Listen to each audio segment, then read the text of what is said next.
Batas Pabansa Bilang 232, also known as the Education Act of 1982, is an act providing for the establishment and maintenance of an integrated system of education. General Provisions. Chapter 1 is about preliminary matters. Consists of 2 sections, the title and the coverage. This act shall be known as the Education Act of 1982 and shall apply to and govern both formal and non-formal systems in public and private schools in all levels of the entire educational system. Chapter 2 is about Declaration of Basic State Policy and Objectives. Consists of 2 sections. Declaration of Basic Policy, which discusses the policy of the state to establish and maintain a complete, adequate, and integrated system of education relevant to the goals of national development.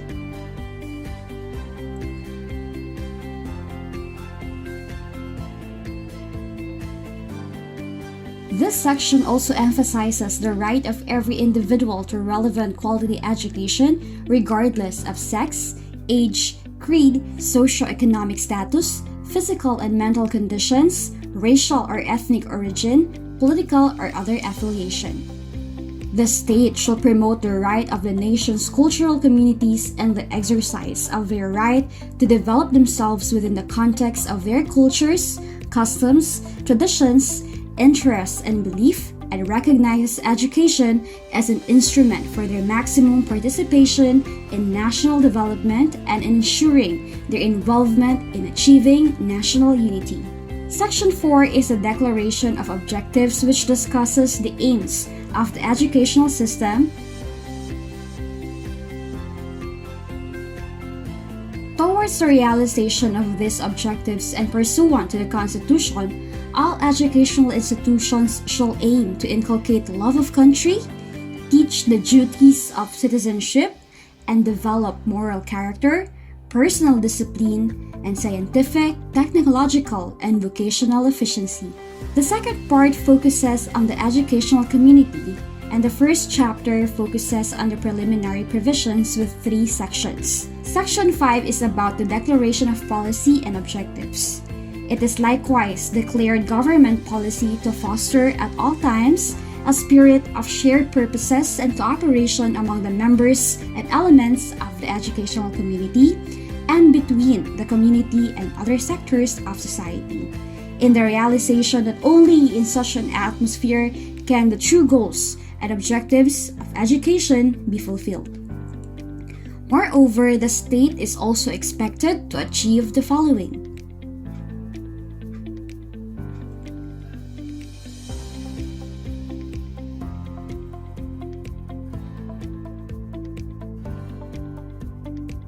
Section 6 gives us the definition and coverage. It defined educational community as those persons or group of persons as such or associated institutions involved in organized teaching and learning systems. The members and elements of the educational community includes the parents, students, school personnel, and non-academic personnel and schools or institutions. Section 7 emphasizes community participation, whereas every educational institution shall provide for the establishment of appropriate bodies through which the members of the educational community may discuss relevant issues and communicate information and suggestions for assistance and support of the school and for the promotion of their common interest. Chapter 2 highlights the rights with 6 sections. Section 8 discusses the rights of parents, whereas all parents who have children enrolled in school shall have the following rights.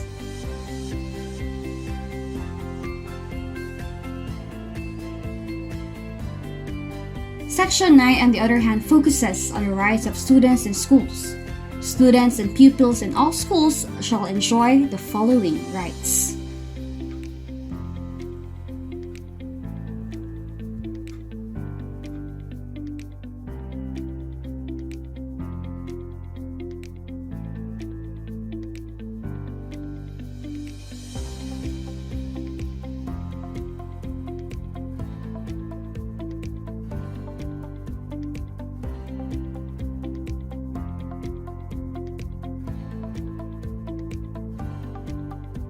Section 10 gives emphasis on the rights of all school personnel, which are the following.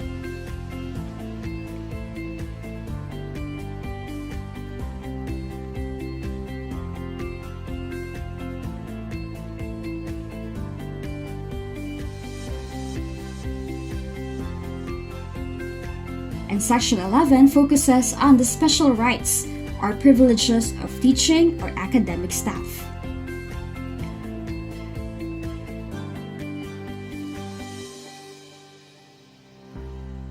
For Section 12, the highlight is the special rights of school administrators. School administrators shall, in accordance with existing law, regulations, and policies of the Ministry of Education, Culture, and Sports, be accorded sufficient administrative discretion necessary for the efficient and effective performance of their functions. Section 13, on the other hand, discusses the rights of schools. And the third chapter is about the duties and obligations with 5 sections. Section 14 discusses the duties of parents, and Section 15 gives emphasis on the duties and responsibilities of students.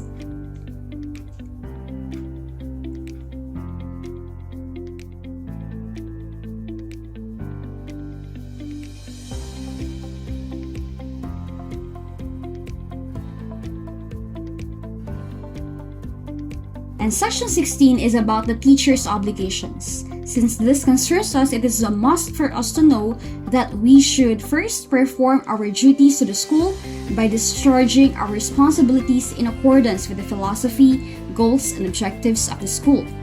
Second, be accountable for the efficient and effective attainment of specified learning objectives in pursuance of national development goals within the limits of available school resources. Third, render regular reports on performance of each student and to the latter and the latter's parents or guardians with specific suggestions for improvement. Fourth, assume the responsibility to maintain and sustain our professional growth and advancement and maintain professionalism in his behavior at all times. Fifth, refrain from making deductions in students' scholastic ratings for acts that are clearly not manifestations of poor scholarship. And last, participate as an agent of constructive social, economic, moral, intellectual, cultural, and political change in our school and the community within the context of national policies. Section 17 is about the school administrator's obligations, which includes the following.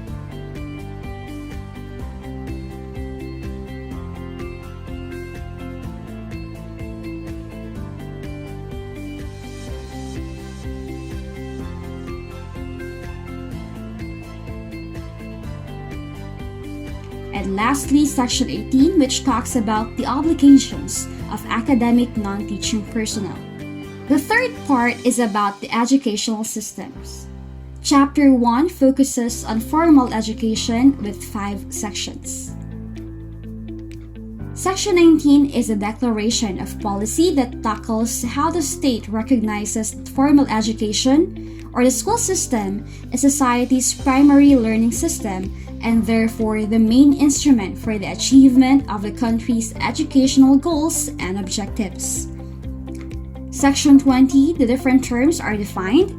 Formal education refers to the hierarchically structured and chronologically graded learnings organized and provided by the formal school system and for which certification is required in order for the learner to progress through the grades or move to higher levels. And different levels of formal education includes elementary education, secondary education, and tertiary education. Section 21 highlights the objectives of elementary education.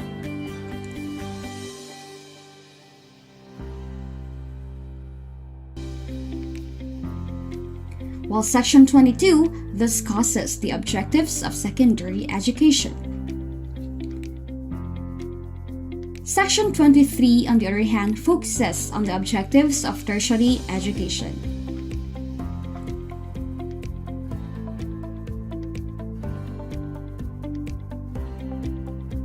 Chapter 2 is about non-formal education and specialized educational services. Section 24 dwells on the specialized education service, which says that the state further recognizes its responsibility to provide, within the context of a formal education system, services to meet special needs of certain clientele. These specific types, which shall be guided by the basic policies of the state embodied in the general provisions of this Act, include work education or practical arts, special education, and non-formal education. The objectives of non-formal education were also highlighted. Chapter 3 is about the establishment of schools, which consists of 5 sections. Section 25, Establishment of Schools, indicates that all schools shall be established in accordance with law. In Section 26, the terms schools, public schools, and private schools were defined. Section 27 discusses recognition of school, whereas the educational operations of schools shall be subject to the prior authorization of the government and shall be affected by recognition. In the case of government-operated schools, whether local, regional, or national, recognition of educational programs or operations shall be deemed granted simultaneously with establishment. Section 28 highlights the effects of recognition in punishable violations. This will give us the idea that the issuance of a certificate of recognition to a school shall have the following effects. Section 29 is about the voluntary accreditation, wherein the ministry shall encourage programs of voluntary accreditation for institutions which desire to meet standards of quality over and above the minimum required for state recognition. Chapter 4 is about the internal organization of school. Section 30 focuses on the organization of schools, wherein each school shall establish such internal organization as will best enable it to carry out its academic and administrative functions, subject to limitations provided by law. Section 31 is about the governing board, where every government, college, or university established as a tertiary institution and every private school shall have a governing board pursuant to its charter or to the Corporation Code of the Philippines, as the case may be. Section 32 discusses personal transactions, wherein the terms and conditions of employment of personnel in government schools shall be governed by the civil service, budgetary, and compensation laws and rules. Chapter 5 is about the school finance and assistance, where Section 33 is a declaration of policy, hereby declared to be the policy of the state that the national government shall contribute to the financial support of educational programs pursuant to the goals of education as declared in the Constitution. Towards this end, the government shall do the following.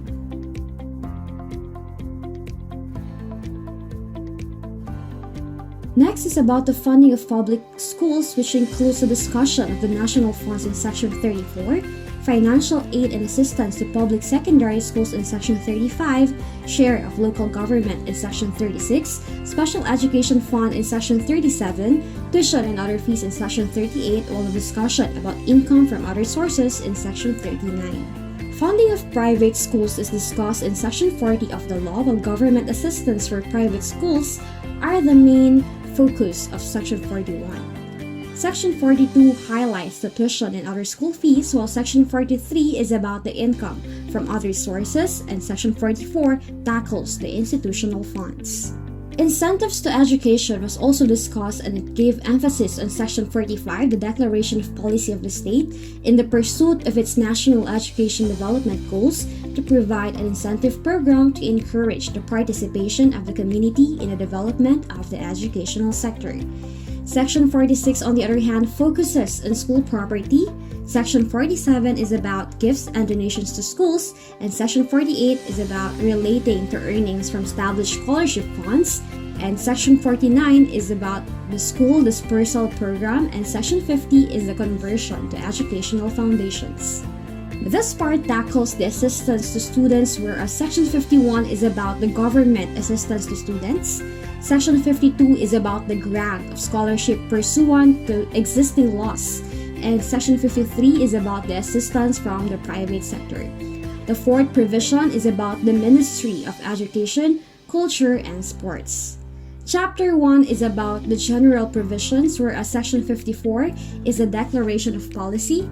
Section 55 is about the organization, and Section 56 is a National Board of Education.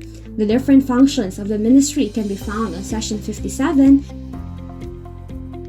and Section 58 tackles the report to the BATAS PAMBANSA. The Chapter 2 is about the Board of Higher Education. It gives highlight to Section 59, the Declaration of Policy, and the organization of the Board of Higher Education in Section 60. The following functions of the Board of Higher Education can be found on Section 61. And the Chapter 3 is about the bureaus. Section 62 is the Bureau of Elementary Education, where it discusses the different functions of the bureau. And Section 63 discusses the different functions of the Bureau of Secondary Education. Section 64 highlights the function of the Bureau of Technical Mid-Vocational Education. And Section 65 gives emphasis to the functions of the Bureau of Higher Education.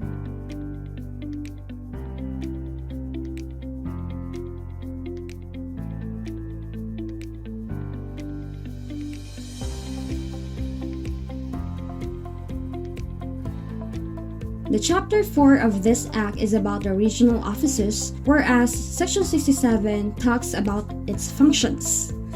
Provision 5 is about the miscellaneous provisions,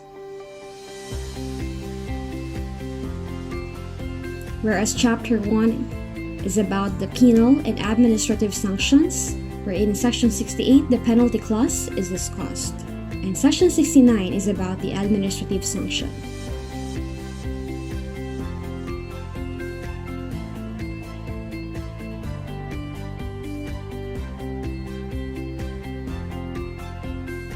Chapter 2 of this is about the administrative provisions, wherein Section 70 is about the rulemaking authority, Section 71 is about the separability provision, Section 72 is about the repealing clause, and Section 73 is the effectivity.